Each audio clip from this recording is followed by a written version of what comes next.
आइए हमारे साथ कार्यक्रम में शामिल हो रहे हैं बाजार के जाने माने दिग्गज वैलियंट्स एडवाइजर के फाउंडर और एमडी ज्योति वर्धन जयपुरिया साहब। ज्योति सर, बहुत बहुत स्वागत है आपका। गुड मॉर्निंग, धन्यवाद हमें समय देने के लिए सर। सबसे पहले बाजार जो थोड़ा लहूलुहान है और specially mid cap small cap शेयरों में जो इतनी मारकाट चल रही है, सर कौन बेच रहा है और क्यों? ये देखिए, ये मार्केट ना काफी अच्छा रिटर्न दे दिया पिछले 3 साल में, तो एक तरह से करेक्शन का दरकार था। और यदि अपने देखें तो पिछले 25 साल में 22 साल में 10% का करेक्शन आया है। कई दिन से 10% का करेक्शन नहीं आया था, तो एक तरह से वो करेक्शन ओवरड्यू था, तो वो करेक्शन आ गया है।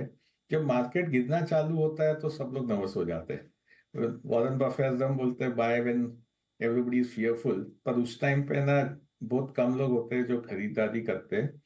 ज्यादातर तो बेचने में दिखा है एफआई लोग का, क्योंकि काफी सेलिंग आ रहा है उनका। एक तरह से मनी जा रहा है जो इमर्जिंग मार्केट से यूएस जा रहा है। दूसरी तरफ है ना, थोड़ा पैसा इमर्जिंग इंडिया से गए थे, कोई दूसरे इमर्जिंग मार्केट्स में, खासकर चाइना में गए थे सितंबर अक्टूबर में। तो उसके कारण एफआई का सेलिंग आया, और उसके बाद अपने को थोड़ा डोमेस्टिक सेलिंग भी देखने मिल रहा है। तो वैल्यूएशन महंगे थे, एक तरह से हेल्दी करेक्शन का दरकार था। एक कंसोलिडेशन हो जाए तो अगले लेग के लिए बेहतर रहे। ठीक बात है, करेक्शन की जरूरत थी, वो करेक्शन आता हुआ दिख रहा है। लेकिन क्या हम करेक्शन पूरा होने की तरफ बढ़ रहे हैं या यहाँ से भी कोई बड़ी डाउन साइड रिस्क खुल रही है? क्योंकि दो बड़ी इवेंट सामने हैं, ट्रम्प साहब और बजट। कैसे देखते हैं सर इस पूरे माहौल में? तो देखिए, थोड़ा ये करेक्शन उसीलिए आ रहा है कि ट्रम्प का है ना 20 तारीख को स्वेरिंग इन है। क्या पॉलिसीज रहेगा कोई को पता नहीं, पर काफी जो ट्वीट्स आ रहे हैं उसके उसके हिसाब से लोग को है कि वर्स्ट केस कहीं टैरिफ्स आ जाएगा, वो टैक्स कट्स के बात कर रहे हैं। तो वो एक बड़ा इवेंट है, पर दूसरा जो बड़ा इवेंट है वो इतना बात नहीं करते उसका, वो है फेड।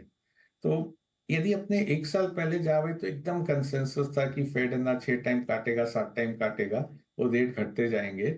अभी भी अपने देखे 2-3 महीना पहले तक था कि भाई 2025 में 3-4 रेट कट आ जाएंगे। अभी जो डेटा आया फ्राइडे को, उसके बाद थोड़ा है ना डर पैदा हो गया कि क्या फेड काटेगा।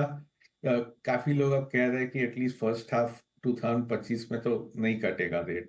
अगले 5-6 महीने में रेट नहीं घटेगा। एक दो लोग का मानना है कि अभी अगला मूव तो रेट हाइक होएगा और रेट कट नहीं होएगा। तो वो एक काफी महत्वपूर्ण इवेंट है जो है ना प्ले आउट करता है। और उसमें ट्रम्प की पॉलिसीज उसकी क्या अपनाते हैं वो भी महत्वपूर्ण हो जाता है, क्योंकि यदि वो टैरिफ डाले तो टैरिफ डालने के कारण है ना इन्फ्लेशन बढ़ जाएगा। यूएस में इन्फ्लेशन बढ़ जाएगा, भारत में भी बढ़ जाएगा, क्योंकि वो टैरिफ डालने के साथ क्या हो रहा है कि सब जगह करेंसी वीकन हो रहा है। यदि अपने भारतीय रुपये को देखें तो काफी ना वीक हो रहा है पिछले 1 महीने में। उसका पार्ट रीजन यही है कि यदि वो चाइना पे टैरिफ डाल देवे ट्रम्प, तो चाइना अपना करेंसी वीकन करेगा, तो बाकी सब इमर्जिंग मार्केट भी करेंसी वीकन कर देगी। तो ये एक है ना जो मैक्रो इकोनॉमिक डायनामिक्स है वो काफी महत्वपूर्ण हो रहा है इस समय पे। और उसके कारण थोड़ा सा है ना बाजार में नर्वसनेस आ रहा है। ऐसे मार्केट में सर, अगर किसी के पास बचे हैं पैसे, थोड़े बहुत पैसा भी है, अगर किसी के पास हिम्मत भी है, दोनों चीज हो, तो कहाँ निवेश करना चाहिए? तो देखिए, दो तरीके हैं। तो हम लोग का तो ना थोड़ा नॉन मोमेंटम टाइप का स्ट्रैटेजी, हम लोग जो 3 यूज बोलते हैं, अंडर वैल्यू स्टॉक्स जो अंडर ओन्ड है और अंडर परफॉर्मिंग है।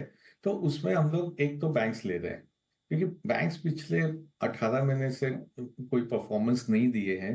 शेयर बाजार काफी मंदा रहा है बैंक्स में। तो एक तरह से वैल्यूएशन कंफर्ट बहुत है बैंक्स में। यदि पिछले अपने 10 साल का एवरेज वैल्यूएशन देखे और आज का वैल्यूएशन देखे, तो है ना बैंक्स ही एक सेक्टर है जहाँ पे वैल्यूएशन पिछले 10 साल के वैल्यूएशन से कम है। तो वैल्यूएशन कंफर्ट काफी है। शॉर्ट टर्म बिजनेस में प्रेशर है, क्योंकि निम्स में भी प्रेशर है, थोड़े थोड़े सेगमेंट में एनपीएल का प्रेशर आ रहा है। पर इसीलिए अपने को है ना इस वैल्यूएशन पे मिल रहा है। तो अभी बैंक्स में लेवे तो अगले 18 महीना में जब वैल्यूएशन रीरेट होएगा, बिजनेस थोड़ा चेंज होएगा, तभी काफी रिटर्न मिल सकते हैं। दूसरा है फार्मास्यूटिकल, जो काफी अच्छा कर रहा है पिछले 1 साल से। हम 1 साल पहले से हम लोग खरीद रहे हैं और अभी भी अच्छा लग रहा है, क्योंकि वहां पे ग्रोथ ट्रेजेक्टरी काफी स्ट्रांग है, ग्रोथ का विजिबिलिटी अच्छा है।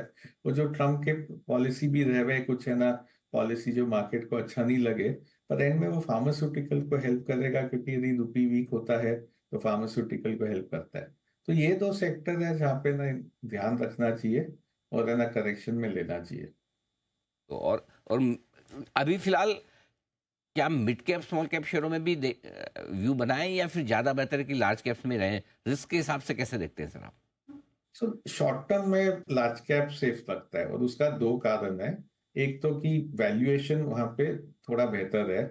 यदि अपने देखे तो पिछले ना 10 साल का एवरेज देखे तो लार्ज कैप अब करीब 18 टाइम पी पे ट्रेड होता है और अभी वो है ना 19.5 है, तो थोड़ा महंगा है पर उतना भी महंगा नहीं है।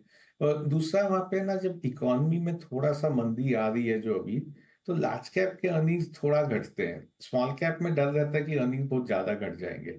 और तीसरा यदि अपने शेयर परफॉर्मेंस देखें तो एक तरह से लार्ज कैप काफी अंडर परफॉर्म किया है स्मॉल कैप और मिड कैप को, तो वो कंफर्ट है। तो शॉर्ट टर्म लार्ज कैप में ना कंफर्ट ज्यादा है, पर यदि ना मार्केट में करेक्शन आता है तो ना स्मॉल कैप लार्ज और मिड कैप जो ज्यादा गिरते हैं, तो उस टाइम पे फिर है ना स्मॉल कैप मिड कैप में जाना चाहिए, क्योंकि अगले 3 साल 4 साल में यदि इकोनॉमी अच्छा करता रहा तो वहां अर्निंग ग्रोथ बहुत ज्यादा आएगा लार्ज कैप के कंपैरिजन में। जैसे अपने पिछले 3 साल देखे तो स्मॉल कैप का अर्निंग ग्रोथ करीब 40% था और लार्ज कैप का अर्निंग ग्रोथ 15% था। तो वो सेम रेशियो तो नहीं मेंटेन होएगा, पर अगला 3 साल में भी यदि इकोनॉमी अच्छा करे तो लार्ज कैप में करीब 18-20% अर्निंग ग्रोथ आ सकता है और उसके कारण स्मॉल कैप अच्छा कर सकता है। तो शॉर्ट टर्म में मैं बोलूंगा कि लार्ज कैप रखना चाहिए कि बाजार में नर्वसनेस है, पर स्विच करने के लिए रेडी होना चाहिए जब थोड़ा बड़ा करेक्शन आ गया मार्केट में। परफेक्ट, बहुत ही बढ़िया राय है कि इस वक्त शॉर्ट टर्म में अगर आप देख रहे हैं थोड़े छोटे समय के लिए तो लार्ज कैप बेहतर है, लेकिन लॉन्ग टर्म में अच्छे करेक्शन के बाद मिड स्मॉल कैप शेयरों में भी रहेगा बेहतर निवेश का नजरिया 3 से 4 साल के व्यू के लिए। आज से फार्मा स्टॉक से पसंद। ज्योति सर, बहुत बहुत धन्यवाद आपका, हमें समय धन्यवाद। दिया आपने और विस्तार से बाजार के डायरेक्शन पे